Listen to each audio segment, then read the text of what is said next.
Why are people not adopting your methods? What's holding them back?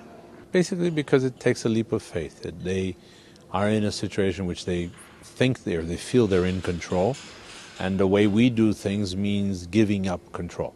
And people don't give up control easily when they are apparently in power.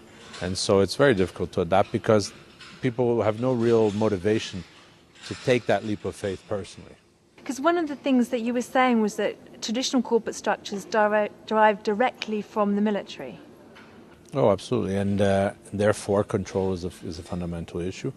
And if you have a plan and you have a strategy and you have a mission and you have places to go, you're going to end up following that process no matter what. When you have a really huge organization, though, several thousand employees, how do you run it along horizontal lines and not end up with chaos? I mean, in our case, we have 5,000, and it's big enough to deal with that issue. And we find that there's really no fundamental difference between a company with 100 people or 5,000 because nobody deals with more than a half a dozen or a dozen people at a time. And if you respect that and you realize that it's really just a many small groups and you treat them as small groups, the issue of bigness goes away. There are some people that possibly thrive under a military structure with a lot of competitiveness and aggression. How do those people cope when moving to more modern methods? I think some of them realize that this is also what was making their family life so difficult and their anxiety levels so high, and they're willing to make a change and to exchange that for something better. The ones that don't, however, were the ones who were taking the company to an aggressive competitive structure that in any case caused so much grief and so much stress to the rest that it's better not to have them at all. Have you done any research into your own employees in terms of things like sick days, satisfaction levels, indicators of how much happier your employees are?